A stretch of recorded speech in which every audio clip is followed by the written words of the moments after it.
मुझे पूरा उम्मीद था कि मुझे पार्टी टिकट देगी और मैं यहाँ की जनता की सेवा में सक्षम हूँ। अगर कोई यहाँ लोकल लड़ा होता ना तो रविंदर जी हार गए, बुरी तरह से हारे होते, क्योंकि रविंदर का यहाँ 1% वोट नहीं है। पार्टी पता नहीं उन्हें क्यों टिकट देती है जिस व्यक्ति में कोई नेतृत्व करने की क्षमता नहीं। पहली बार के ऊपर जूता चप्पल डंडे करके और भागा। विधानसभा में चट्टी चौराहे गाँव गाँव के लोग इन्हें वोट नहीं देना चाहते, नेता है ही नहीं है। ये ऐश करने वाले नेता है, घर में सोने वाले नेता है। पार्टी बार बार क्यों ऐसा कर रही है मुझे समझ में नहीं आता, और इस बार ये 1.5 लाख से हार जाए।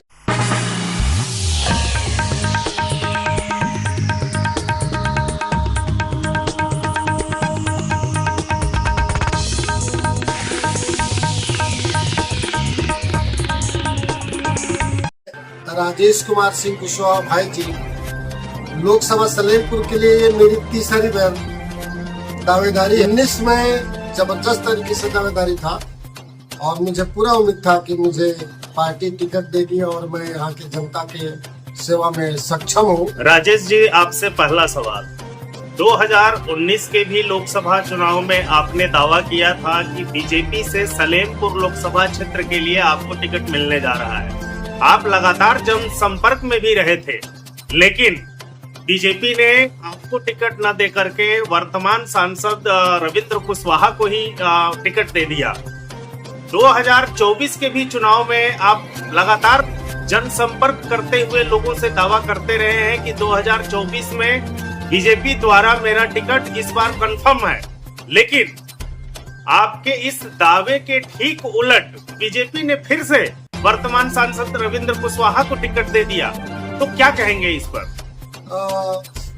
निश्चित रूप से 19 का जो टिकट काट के भारतीय जनता पार्टी ने मुझे सिलेक्शन करने के बावजूद भी उन्हें दिया था, तो उस समय रविंद्र जी ने जो हर 5 विधानसभाओं में 50-50 हजार से ऊपर की लीड किए थे, तो 3 विधानसभाओं में करीब 53, 54, 55, 60 हजार की लीड जो है खोया उन्होंने। और 2 विधानसभाओं में आर एस कुशवाहा लड़े थे। आर एस कुशवाहा नागपुर या कानपुर के थे। अगर कोई यहाँ लोकल लड़ा होता ना तो रविंदर जी हार गए होते, बुरी तरह से हारे होते, क्योंकि रविंदर का यहाँ 1% वोट नहीं है। पार्टी पता नहीं उन्हें क्यों टिकट देती है जिस व्यक्ति में कोई नेतृत्व करने की क्षमता नहीं, कोई आचरण नहीं, कोई गुण नहीं, कोई नॉलेज नहीं, कोई स्किल नहीं, कोई टैलेंट नहीं, लेकिन जनता से मिलना नहीं, जनता से संवाद स्थापित। लेकिन राजेश जी, एक मिनट, लेकिन ऐसा क्यों? आप दावा करते रहे हैं, लेकिन ठीक दावे के उलट दोनों बार हुआ, दोनों बार के लोकसभा चुनाव में। ऐसा क्यों? जनता ने पिछली बार भी इनके ऊपर जूता चप्पल डंडे डुंडे करके और भगा दिया और हरा के दिखा दिया। पार्टी के कुछ लोग या जैसे कुछ लोग भी जो इनके लिए करते होंगे बात, मैं नहीं बोल सकता, मैं पार्टी की बगावत नहीं कर सकता, पार्टी के खिलाफत में जाकर कुछ बात कहना नहीं चाहता। आप भी तो लेकिन गडकरी साहब के नजदीकी माने जाते हैं। निश्चित रूप से जो हमें परखते हैं माननीय लोग, वो जानते हैं कि राजेश कुमार सिंह कुशवाहा आते तो इस क्षेत्र का और पार्टी का जो मस्तक आज गिर रहा है जनता के दुर्राने से, इनको एक भी इस बार भी कोई एक माला पहनाने पर तैयार नहीं है। आप ये भी अभी दावा कर रहे हैं कि पार्टी इनके टिकट पर मंथन कर रही है, तो आपकी आगे की रणनीति क्या होगी? जब 5 विधानसभाओं में चट्टी चौराहे गाँव गाँव के लोग इन्हें वोट नहीं देना चाहते, अगर लोगों की उम्मीदों पर एकदम 10% भी खरा नहीं उतरे, ये नेता है ही नहीं है। ये ऐश करने वाले नेता है, घर में सोने वाले नेता है, आराम करने फरमाने वाले नेता है, जनहित के नेतृत्व करने की क्षमता इनमें नहीं है, नेतृत्व विहीन नेता है। और ऐसे पार्टी के लोग भी जानते हैं, ऊपर के साथ लोग जानते हैं। एक बार किसी के बॉडी लैंग्वेज कर लीजिए, बात कर लीजिए किसी से, तो पता चल जाता है बंदे में कितना दम है और कितना नेतृत्व करने में सक्षम है।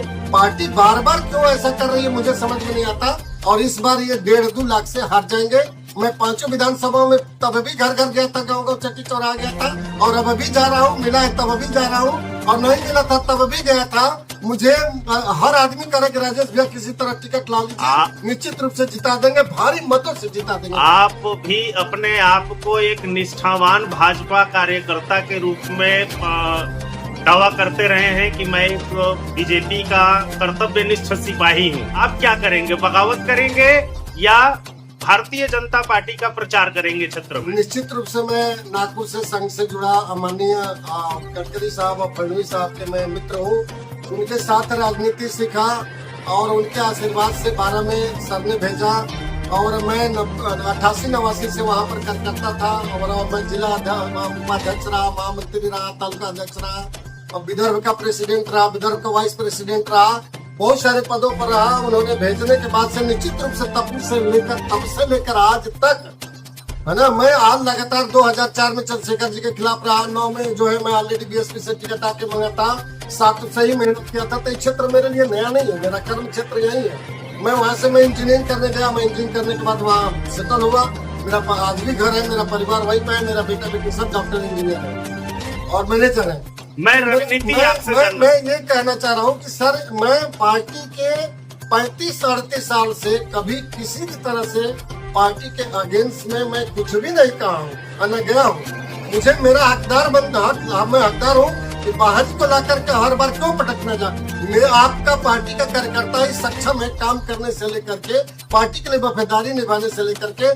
जन जन की आवाज है, जन जन की पहचान है, हर जनता चाहती है। हम यहाँ रिकॉर्ड तोड़ देंगे सारे हिंदुस्तान का, इस आधार पर हूँ। मुझे टिकट मिला होता तो मैं अभी यहाँ पर वो देह पर देह छिलाता मुझे स्वागत करने के लिए। आज इनको 5 लोग स्वागत नहीं कर रहे, बल्कि हर जगह इनको गालियां हाड़ी से मारूंगी, तो भगाओगे, घेरोगे। अरे क्या क्या नहीं चल रहा है। मैं बगावत नहीं करूंगा इनका, मैं पार्टी से बगावत नहीं करूंगा। मैं पार्टी को कहना चाहता हूं कि अभी कुछ नहीं बिगड़ा है, आप 80 में से 1 सीट खोना नहीं चाहिए। हमें आप दीजिए, मैं आपका ये सीट जीतूंगा और आजू बाजू के सीटों पर भी मेरा बहुत सारा प्रभाव पड़ेगा। आखिरी सवाल, क्षेत्र के मतदाताओं को क्या संदेश होगा आप? सारे क्षेत्र के मतदाता हमसे यही करो भैया, किसी भी तरह से आप जो है टिकट ला लीजिए राजेश भाई, हम लोग रिकॉर्ड तोड़ देंगे। और इनसे पूछा जा रहा था करेंगे 10 साल इसको देख लिया, इसमें कुछ भी नहीं है तो इसे क्या वोट देंगे। इसी से पता चलता है और इसीलिए घेराव भी हो रहा है, इसीलिए इनको बहिष्कार भी हो रहा है कि पार्टी अभी भी जग जाए, सोई हुई है पार्टी की नींद, किसी का खुला नहीं तो खुल जाए। जिन लोगों ने भी इनको सिलेक्शन करवाया है वो गलत करवाया है। ये गलत उम्मीदवार पहले भी था और इस बार भी है। ये निश्चित रूप से 2.5 लाख से 2 लाख से 1.5 लाख से हार जाएगा। मैं 2.5-3 लाख से वोट लीड करके जीत करके और पार्टी की झोली में डालूंगा। और आने वाले दिन में I have lot of knowledge, skill, talent and the word wise and the sector wise knowledge.